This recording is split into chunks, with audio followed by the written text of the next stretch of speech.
Olá pessoal, aqui quem fala é o engenheiro agrônomo André Futman do canal Plantas Sem Mistério e da loja André Futman Plantas. Bom pessoal, estou aqui voltando de férias e esse vai ser o primeiro vídeo de conteúdo pós-retorno da férias, ou melhor, logo de que eu acabei de voltar de férias, pois olha o que nós temos aqui florida, gente. Essa aqui é uma arroia obscura, uma flor de cera arroia obscura, e vejam que nós temos aqui florido aqui, ó. Lembra muito a lacunosa, né? Mas ela tem um leve soprinho de rosa. E agora então, gente, vamos aprender um pouquinho mais sobre essa flor de cera. Vamos ver o jeitão dessa planta, ver como é que ela se comporta nas fases do desenvolvimento. Vamos ver o jeitão do seu vegetal e, claro, aquelas dicas básicas de cultivo, gente. Bora começar o vídeo então? Vamos lá! Começando aqui, gente, essa aqui é a arroia obscura, o seu nome. É um nome bem interessante, né? Embora ela, quando está em condição mais sombreada, as folhas possam ficar um pouquinho mais escuras, mas não é um verde tão escuro assim.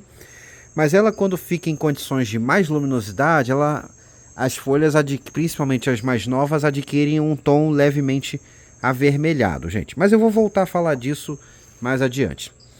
Essa é uma flor de cera de fácil cultivo, de hábito, como vocês podem ver, pendente, né? É uma flor de cera que é normalmente pendente, tá?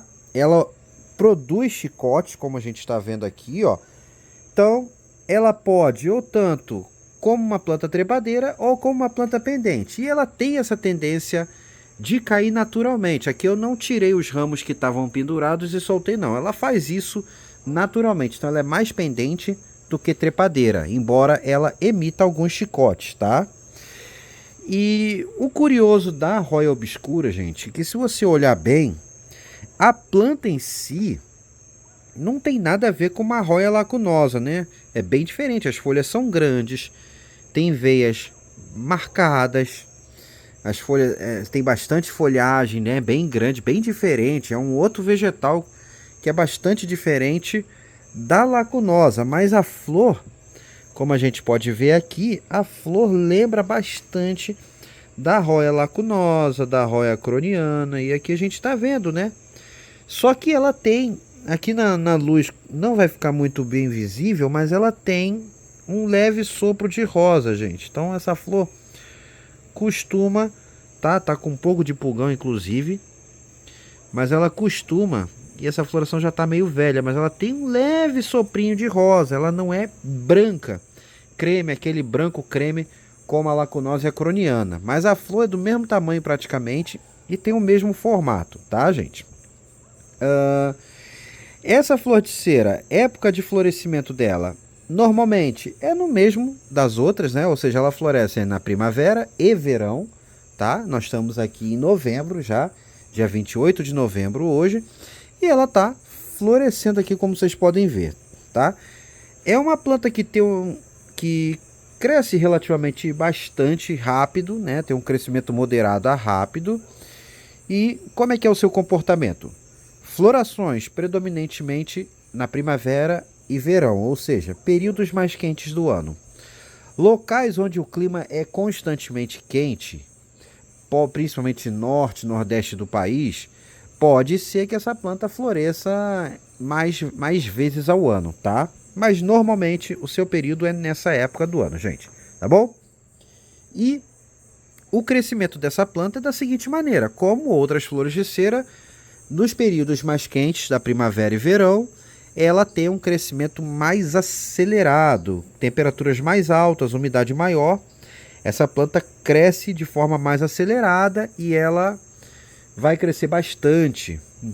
Mas chega outono e inverno, onde a umidade baixa, as temperaturas são bem menores, o seu ritmo de crescimento diminui bastante, e em condições de locais muito frios, essa planta pode, como outras flores de cera, parar seu crescimento totalmente, tá, gente? Então não estranhe se você está no local muito frio, na época do inverno, a planta parar de crescer, tá? Isso é normal nas flores de cera.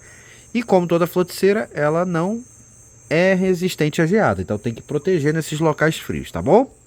Locais de clima quente, o ano todo essa planta praticamente não vai parar de crescer. Pode dar uma diminuída no ritmo, numa época onde o clima não está tão úmido ou tão quente, mas sempre vai estar crescendo, tá bom?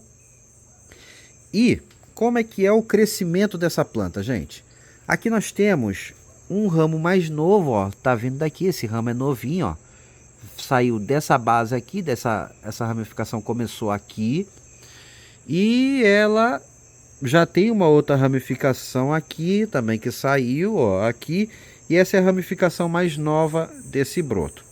Então essa planta começa ramificando, emitindo um ramo que tem folha, folha, folha, folha, ele vai crescendo com bastante folhagem, até então sem emitir nenhum chicote. Como vocês podem ver, ó, ele vai emitindo folha, folha, sem emitir chicote. Às vezes ele fica bem grande sem emitir chicote, mas então de repente, eis que pode começar ele a esticar, esticar e começar a surgir um pequeno chicote, como vocês podem ver aqui, tá?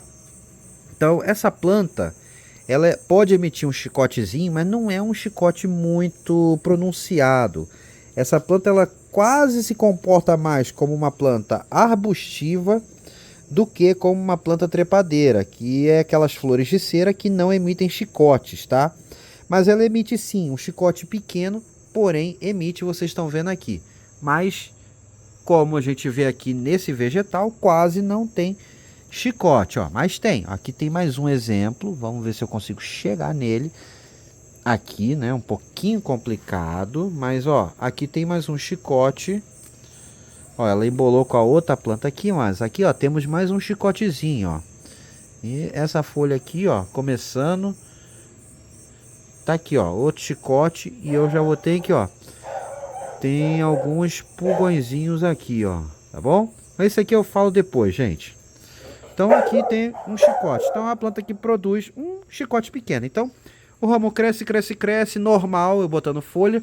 E daqui a pouco ele emite um chicote. E, como sempre, as cachorras resolvem latir na hora que eu tô gravando um vídeo. Prontinho, já botei as cachorras para correr. Parece que elas gostam de fazer isso. Mas vamos voltar ao vídeo aqui. Então, tá aqui. Aí eu vou pegar essa floração aqui, ó. Tá aqui, esse ramo já não é mais um chicote, gente. Ele tá na ponta do ramo. E as florações normalmente saem ou dos chicotes ou das ponteiras. Aqui a ponteira já está com folha, mas isso aqui já foi um chicotezinho no passado, tá bom, gente? E essa é uma floração de curta duração, tá bom? Essas florações que saem das ponteiras dos ramos ou dos chicotes, ela tem uma durabilidade curta, tá? Relativamente curta. Durando poucos dias, bem parecido com uma arroia lacunosa, não chega nem a uma semana direito, gente. Essa floração aqui já está ficando envelhecida, ó, os ramos já estão amarelando, ou seja, ela não vai demorar muito para cair, tá? Então essa aqui é a floração, é o comportamento da nossa querida arroia obscura, gente.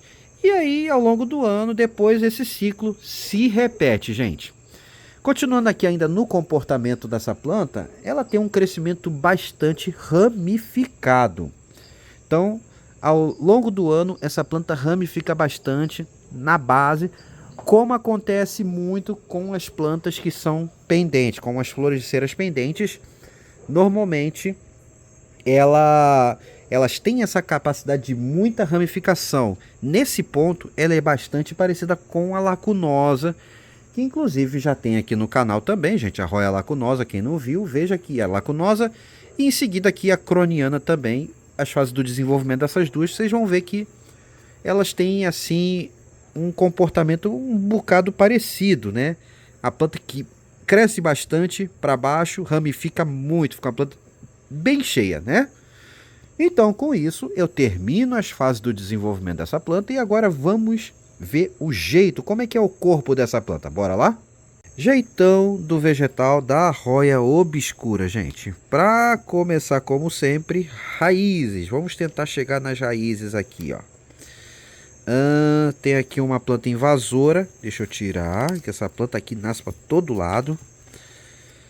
Mas as raízes dela, gente, como todas as flores de cera, são raízes finas, raízes finas e muito ramificado. A gente vê uma boa quantidade de raízes aqui no substrato. Ela ramifica bastante, é bem volumosa e também sai dos caules embaixo de cada nó, sempre saindo um parzinho de raízes, quase sempre, e também ao longo do caule podem sair raízes também. Não é tanto volume de raiz nessa daqui como em muitas roias trepadeiras a gente vê aquele volume alto, mas se ela encostar em qualquer superfície, gente, qualquer parte do caule aqui vai enraizar e com bastante abundância, tá? Então, como toda floticeira, ela solta bastante raízes ao longo de todo o seu caule, embora aqui a gente não vê muito isso, mas aqui ó, tem umas raizinhas aqui. Basta encostar numa superfície, esse caule vai explodir de raízes para ajudar na fixação dessa planta e na nutrição também, gente, tá bom? Das suas raízes, passamos para o seu caule. O caule da roia obscura, mesmo na sua base, gente, é um caule do tipo mais herbáceo, ó. Ele, muito lá na base mesmo, ele pode se tornar ligeiramente semi-lenhoso, que é aquela consistência que fica entre o herbáceo, que é esse caule mais verdinho, mais terro, e aquele caule mais lenhoso, que é aquele caule com a casquinha, meio madeira, tá? Mas nessa planta ele é praticamente todo herbáceo, como a gente está vendo aqui, ó. Todo ele é bem verdinho, só muito, quando muito antigo, ele adquire uma consistência ligeiramente semi-lenhosa, tá, gente? Então, caule mais verdinho, mais herbáceo, só a parte muito antiga da planta se tornando semi-lenhosa, gente. Um caule que ramifica bastante, é um caule de muita ramificação e não tem um crescimento tão longo como a gente vê, gente. Não é uma planta que fica extremamente longa, tá? É uma planta de porte naturalmente um pouco mais compacto. Pode passar de 1 metro de comprimento? Pode, mas ela não é uma planta que fica gigante, seu caule fica gigante em comprimento, tá? Como muitas flores de cera trepadeira que podem adquirir vários metros de comprimento em cada caule dela, beleza? É um caule relativamente grosso, bem diferente de uma lacunosa que tem um caule fininho. A obscura tem um caule mais grosso, um pouco mais encorpado, quase da diâmetro de um lápis, né? Não é um pouco mais fino que um lápis, mas ainda assim é um caule bem grossinho, bem consistente, tá bom? Então, em alguns pontos, ó, vocês podem ver aqui, ó, é um caule relativamente grosso. Se a gente for comparar, por exemplo, com essa outra aqui que eu tô do lado, ó, que é um caule bem fininho. Essa planta, em breve também vou fazer vídeo sobre ela, que ela tá com flor. É a Roya Vaiete, mas ela ainda não floriu ainda. Ela vai florir logo logo. Mas só para título de comparação a gente vê como essa é grossa e essa aqui é bem fininho, tá? Do seu caule ramificado e fino, e grosso, perdão, a gente passa para suas folhas, gente.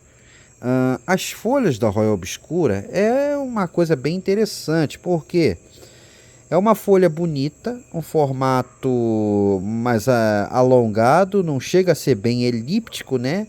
Ela tem é um pouco elíptico, mas ela é um pouco mais abauladazinha aqui na ponta e mais comprida aqui, né? Então não é tão bem elíptico. Ela tem um verde bonito, né? Um verde brilhante. Não é um verde muito intenso, é um verde ligeiramente mais escuro quando em condições de menos luz, e em condições de mais luminosidade ela tende a ter contornos avermelhados, destacando mais ainda suas veias, sua nervura, que são marcadas. Você consegue ver as nervuras na folha da Roya obscura, ó. Então a gente consegue ver, não é super marcada, mas ela tem tem um bom destaque das suas nervuras aqui. A gente consegue ver as nuances dele, o relevo da nervura na maioria das folhas, o que dá um charme bacana nessa planta, principalmente nas folhas novas que estão crescendo como essa aqui, gente. Tá bom? Da sua folha a gente passa para a haste floral. A haste floral da Roya obscura sai sempre da ponteira do ramo, sempre da ponteira do ramo ou do seu curto chicote, quando assim tem. Então aqui nós temos um na ponteira, né? No penúltimo nó aqui. E é uma haste bastante longa, gente. A gente consegue ver, ó, ela começa aqui. E aqui é uma haste bem longa, gente. Tem quase 10 centímetros de comprimento aqui, tranquilamente, essa haste floral, tá?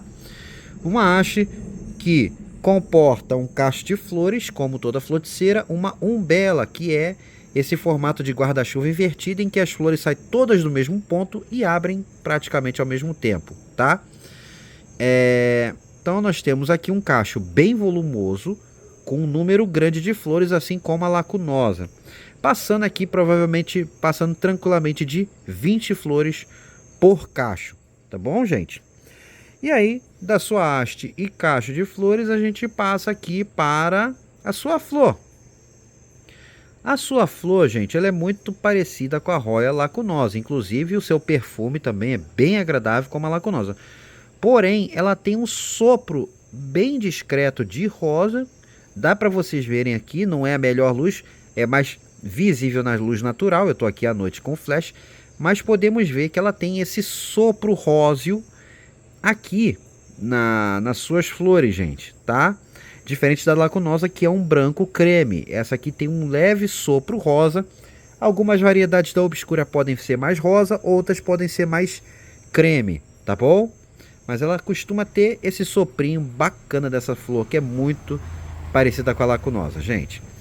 E assim, fechando, a gente vê o conjunto da planta aqui. Como eu falei, uma planta de médio porte, uma planta que não fica gigante, mas ela enche muito o vaso, ela é muito ramificada, gente, tá bom? E agora que a gente viu o jeitão do vegetal da roia obscura, vamos para as dicas gerais de cultivo, bora lá? Dicas gerais de cultivo da roia obscura, pessoal. Bom, como é sempre, essa é mais uma roia de origem das Filipinas, daquele miolo ali das ilhas do Pacífico, Sudeste Asiático, etc e tal. Então, mais uma planta das Filipinas. Como sempre, as roias belíssimas vêm daquele lugar, né, gente? E já que vem dali, ali é uma região de clima tropical, muito úmido, muito quente e que chove muito também na época da chuva, gente. E com isso, a gente logo deduz o quê? Que essa é uma planta que gosta de clima quente e úmido. Ou seja, ela consegue ir bem praticamente em todo o Brasil. Claro que em alguns locais mais frios, a gente vai precisar tomar cuidados um pouco mais redobrados nesses períodos frios, principalmente com geada, gente. É uma planta que não resiste a geada. Mas se você tomar os devidos cuidados e proteger a planta para ela não pegar esse frio extremo, ela não vai ter grandes problemas. Mas ela vai parar de crescer nesse período, tá? Em locais que mesmo quente tem um período seco muito pronunciado, também é preciso atenção, pois a secura pode também atrapalhar o crescimento da planta e travar o crescimento da planta e fazer ela desidratar. E aí, nesse caso, é importante a gente dar um microclima, criar um microclima que seja mais úmido, um local que fique mais úmido para imitar um ambiente de floresta que essas plantas precisam, tá bom? Em termos de ventilação, gente, como outras roias, ventilação suave, mas não podem ficar com ventos fortes, não gosto de corredores de vento, vento encanado, e nem locais que sejam completamente abafados, não é bom também, tá? Sempre aquela ventilação suave, aquela brisa suave com bastante umidade. E luminosidade. É uma planta que, quando em locais mais escuros um pouquinho, ela fica com a folha com um verde mais fechado. Mas quando ela está no local que pega mais um solzinho, gente, pega uma luminosidade mais intensa, como eu falei, a folha dela adquire uma coloração meio avermelhada, meio vinho, que fica muito bonita. Então é uma planta que se adapta em diferentes condições de luz. Porém, em uma luz mais intensa, obviamente ela vai florescer melhor e vai ficar com uma cor mais interessante. Tá bom, gente? Agora, vasos e substratos. Vasos e substratos, no caso aqui, segue o mesmo que a gente usa para outras flores de cera. Vasos, sempre um vaso apertado, pequeno para ela. E de preferência de plástico. Por quê? Porque a gente consegue manter mais umidade no vaso de plástico. Mas se você está no local onde o clima é perfeito, ideal, aquele clima de floresta úmida mesmo e quente, aí você pode se dar o luxo de usar um vaso de barro também, sempre bem furado, tá? Mas na maioria dos lugares o vaso de plástico é o mais recomendado, porque a gente consegue controlar melhor as condições do substrato, principalmente a questão da umidade. Precisando, faz mais furos com muita facilidade, tá bom? Substratos. E tamanho do vaso também, como eu falei, gente, sempre apertado. O vaso tem que ser pequeno. Floticeira gosta de vasinho apertado, assim como as orquídeas, tá? Esse aqui, por exemplo, é um vaso tamanho 14, que eu uso, é um vaso padrão que eu uso para várias flores de cera aqui. E é o suficiente para essa planta crescer muito e encher bem. É porque ela é uma matriz de corte, então eu estou sempre cortando essa planta, tá bom, gente? Mas esse é o tamanho padrão para este vaso, para essa planta. Também não podem ser muito profundos, tamanho padrão e vasos rasos também. Nada de muita fundura aqui, gente, beleza? Substrato, os mesmos que a gente usa para várias flores de cera. Um substrato que imite o ambiente natural dessa planta. Ela é uma planta epífita, ou seja, ela cresce em cima de cascas de árvore, em cima de árvores vivas, sem as prejudicar em nada, apenas usando como suporte. E ela gosta de um material que imite essa casca, um material que seja rico em matéria orgânica, mas que não seja fino, um material mais grosseirinho, um material que, por exemplo, que pode ser a base de casca de pinos triturada, não pode ser aquela muito grosseira de orquídea, pinos trituradinha, turfa, que não seja uma turfa muito fina também, pode usar casca de arroz carbonizada, carvãozinho, enfim, tem vários materiais e substratos prontos que são muito bons, como por exemplo o Carolina Soil, que vem com casca de arroz, perlita também, Top Garden Floreira, que é o substrato mais grosseirinho também, elas aceitam bem, e assim vai, gente, tá bom? Então tem várias opções, só não pode usar aqui nada de terra e nem areia, gente. Terra e areia, nem pensar para o cultivo dessa planta, tá bom? Regas e adubações. Rega. Segue o mesmo que a gente usa para a maioria das flores de cera, ou seja, secou, molhou. Independente do tempo que leva para isso acontecer, secou, molhou. Se está secando todo dia, tem que molhar todo dia até escorrer bem a água pelo fundo. Essa aqui já está seca, tem que molhar bem. E tem feito muito calor, tem que molhar todo dia quando está um tempo assim, gente, tá? Ainda vou molhar hoje ainda essa planta, com bastante abundância.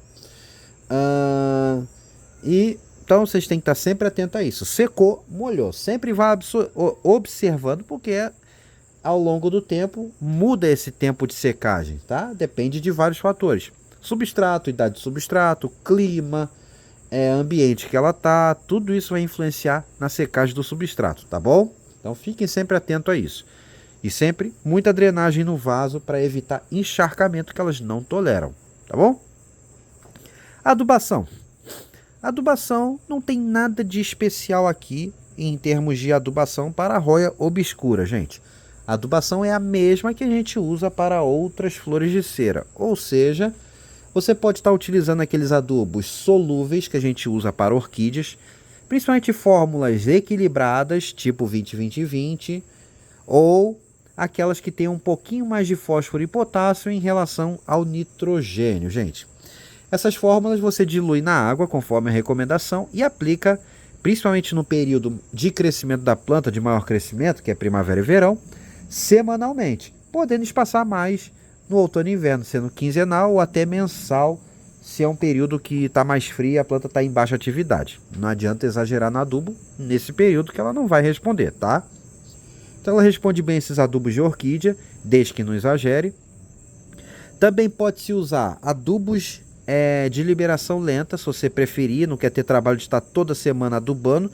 Você pode estar usando adubos de liberação lenta, por exemplo, osmocote, basacote, algum desses aí, fórmulas mais equilibradas. Eu estou, por exemplo, com basacote no porta-adubo aqui. Só lembrar, gente, que tem que respeitar o tempo de liberação deles, né? Eles têm vários tipos, com vários tempos de liberação diferentes. Esse meu, por exemplo, é 6 meses, ou seja, só vou colocar de novo depois que vencer esses 6 meses. E muito cuidado para não exagerar na dose. Mesmo ele sendo de liberação lenta, se você errar a mão aqui, você pode queimar e matar a sua planta, tá? Ou prejudicar muito. Adubos orgânicos também são uma boa opção de uso. Também podemos utilizar, por exemplo, uma mistura em partes iguais de torta de mamona com farinha de osso. Basta você fazer essa mistura prévia num recipiente qualquer, em partes iguais, e depois você pega uma colherzinha de café bem rasinha e bota no cantinho do vaso, ou numa trouxinha como essa branca que vocês estão vendo aí, ou no próprio porta-adubinho que vocês estão vendo aqui, tá bom? Então, basicamente, essas opções de adubação que vocês têm. Também pode ser bocache, uma colherzinha bem rasinha de bocache, também no cantinho do vaso, a cada 3 meses. Os adubos orgânicos a gente repõe a cada 3 meses. Beleza, gente? Elas têm uma resposta muito boa, esses adubos também. Pragas e doenças. Pragas e doenças, como toda flor de cera, embora ela seja uma planta bem resistente, ela pode sofrer com algumas pragas importantes. No caso aqui, e que está acontecendo, principalmente pulgões e cochonilhas. Os pulgões atacam muitas flores de cera, principalmente nesse período da primavera e verão, que é um período em que a planta está com um crescimento mais acelerado e está com muitas partes novas crescendo, como hastes florais, chicotes, folhas novas, etc. e tal. E isso os pulgões adoram. O pulgão gosta de parte nova, ele só ataca a parte nova, gente.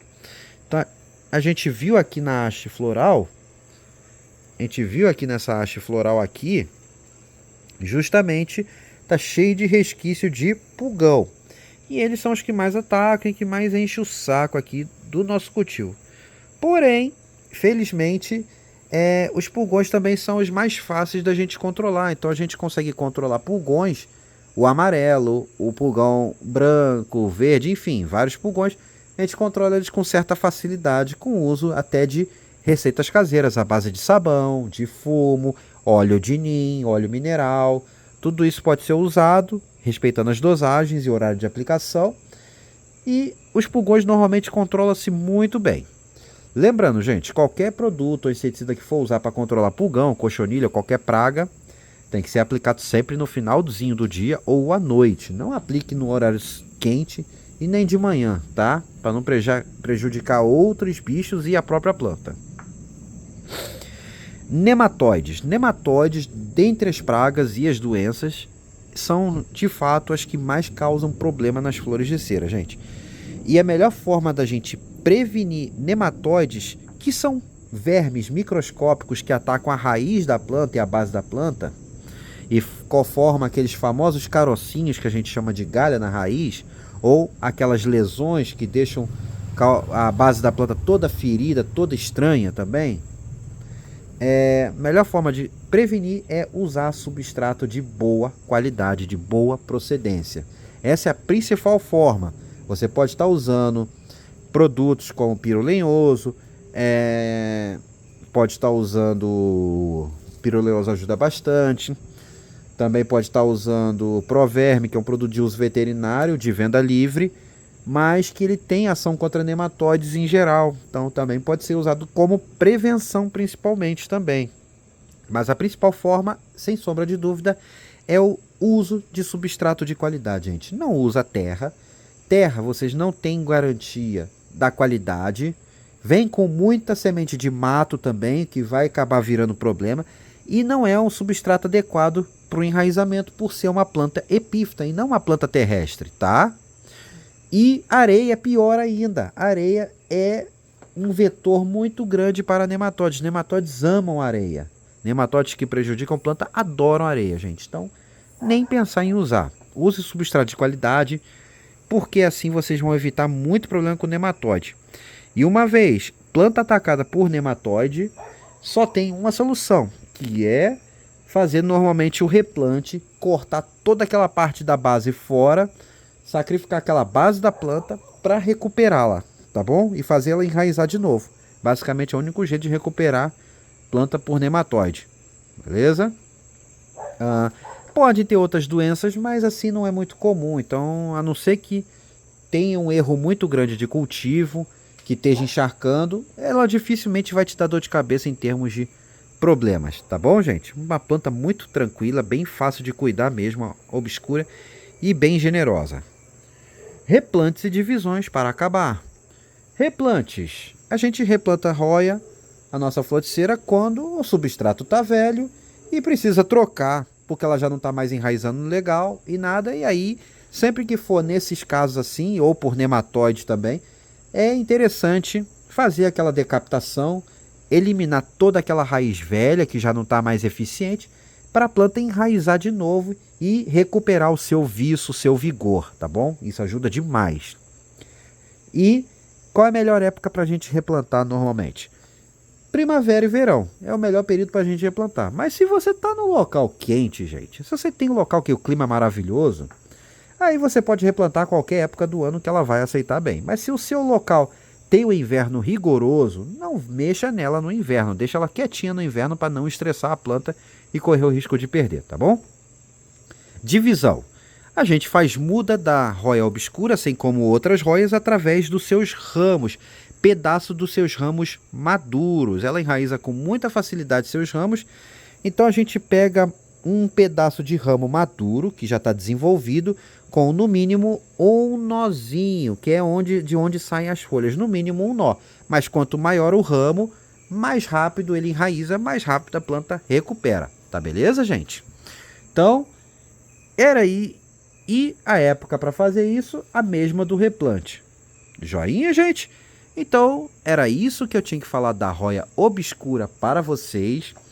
E se gostaram desse vídeo, gente, não deixe de dar aquele joinha bacana, se inscrever no canal, ativar o sininho para receber as atualizações, comentem, compartilhem, é importante a ajuda de vocês, porque o YouTube não ajuda a gente em nada, infelizmente.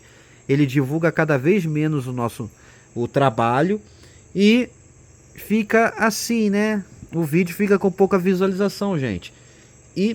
Então é muito importante a ajuda de todos vocês, compartilhando, curtindo, justamente para o YouTube entender que esse conteúdo é relevante, gente. Aqui mais um pouquinho da floração para vocês e lembrando que o André Fultima Plantas, a loja André Fultima Plantas está voltando agora, né, para Black Friday e final do ano em diante. E essa planta está disponível lá na loja, inclusive vai estar no super combo promocional que estará disponível para o Black Friday, gente. Também vai ter um outro vídeo explicando melhor como vai ser as promoções. Vai sair ainda hoje, gente. No mais, forte abraço a todos e até a próxima. Agora fui. Tchau, tchau.